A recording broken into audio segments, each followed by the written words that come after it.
239 लोगों के साथ एक प्लेन अचानक गायब हो गया। No SOS, no debris, no answers. यह है ह्यूमन हिस्ट्री की सबसे बड़ी aviation mystery. Malaysia airlines flight MH370। 8 March 2014 को मलेशिया एयरलाइंस फ्लाइट MH370 ने कुआलालंपुर से 12:41 पर उड़ान भरी पेजिंग के लिए। प्लेन में 227 पैसेंजर, 12 क्रू मेंबर और दुनिया के सबसे सेफ एयरक्राफ्ट्स में से एक बोइंग 777 था। वेदर क्लियर था, स्काइज काम थी, सब कुछ बिल्कुल नॉर्मल था। कैप्टन जहारिये अहमद शाह के पास 18,000 से ज्यादा फ्लाइंग आवर्स थे और को पायलट फारिक हामिद यंग, लेकिन हाईली ट्रेंड थे। 1:19 पर एयर ट्रैफिक कंट्रोल ने कहा, गुड नाइट मलेशिया 370, और कैप्टन ने शांत आवाज में रिप्लाई किया, गुड नाइट 370। यही वो आखिरी वर्ड्स थे जो किसी ने इस फ्लाइट से सुने। सिर्फ 2 मिनट बाद एयरक्राफ्ट सिविलियन रेडर से गायब हो गया। न धीरे धीरे, न ग्रेजुअली, बल्कि इंस्टेंटली। मिलिट्री रेडार ने बाद में जो रिवील किया वो और भी स्ट्रेंज था।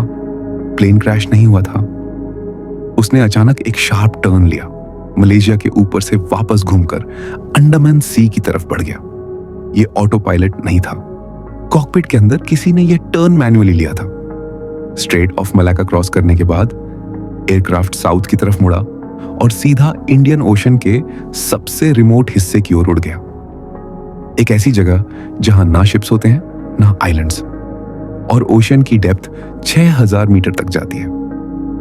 अगर कोई प्लेन को हमेशा के लिए गायब करना चाहे तो यही परफेक्ट रूट है। लेकिन सबसे बड़ा मिस्ट्री ये है, प्लेन लगभग 7 घंटे तक उड़ता रहा। No radio, no distress call, no communication, बस एक साइलेंट फ्लाइट दुनिया के सबसे सुनसान हिस्से की ओर। MH370 की सर्च एविएशन हिस्ट्री की सबसे बड़ी सर्च बन गई। 26 कंट्रीज ने ऑपरेशन ज्वाइन किया, बिलियंस ऑफ डॉलर्स खर्च हुए। एक्सपर्ट्स ने सैटेलाइट 26 कंट्रीज ने ऑपरेशन ज्वाइन किया, बिलियंस ऑफ डॉलर्स खर्च हुए। एक्सपर्ट्स ने सैटेलाइट डेटा, सोनार स्कैन्स, ड्रिफ्ट पैटर्न्स, हर चीज एनालाइज की। 80,000 वर्ग मील ओशन फ्लोर सर्च किया गया और फिर कुछ छोटे छोटे डेब्री अफ्रीका और माडागास्कर के पास बीचेस पर मिलने लगे। एक विंग फ्रैगमेंट, एक फ्लैपरॉन, कुछ इंटीरियर पार्ट्स।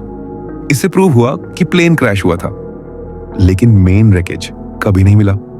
सवाल यह है, एक बोइंग 777 प्लैनेट से ऐसे कैसे गायब हो सकता है? इन्वेस्टिगेटर्स ने जब फ्लाइट पाथ को स्टडी किया तो एक डिस्टर्बिंग पैटर्न सामने आया। प्लेन की हर टर्न में एक्सपर्ट लेवल नॉलेज चाहिए थी। यह मैकेनिकल फेलियर नहीं था, यह डेलिब्रेट एक्शन था। और थ्योरीज शुरू हुई। कुछ लोगों ने कहा कैप्टन ने प्लेन हाईजैक किया, लेकिन कोई मोटिव नहीं मिला, कोई नोट नहीं मिला, कोई अनयूजुअल बिहेवियर नहीं मिला।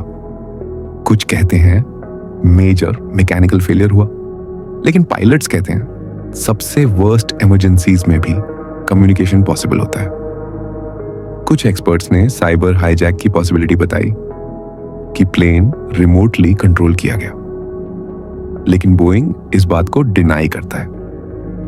कुछ लोग बिलीव करते हैं प्लेन एक्सीडेंटली शूट डाउन हुआ और कवर अप किया गया, लेकिन सैटेलाइट डाटा बताता है कि एयरक्राफ्ट आवर्स तक उड़ता रहा, एक्सप्लोजन नहीं हुआ।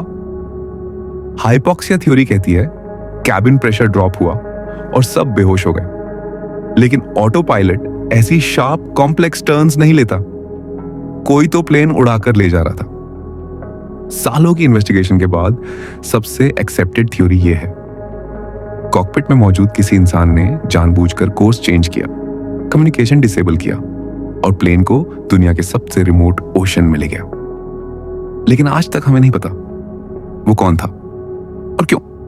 सच शायद ओशन के नीचे उस जगह पर है जहां इंसान कभी पहुंच ही नहीं पाएगा। MH370 सिर्फ एक मिसिंग प्लेन नहीं है, ये रिमाइंडर है कि सैटेलाइट्स और टेक्नोलॉजी के इस मॉडर्न समय में भी दुनिया इतनी बड़ी है कि इम्पॉसिबल चीजें अब भी छुप सकती हैं। 239 लोग, बिना किसी निशान के गायब हो गए। और ओशन अब भी उनका सीक्रेट अपने अंदर छुपाए हुए है। This is the unknown chapter.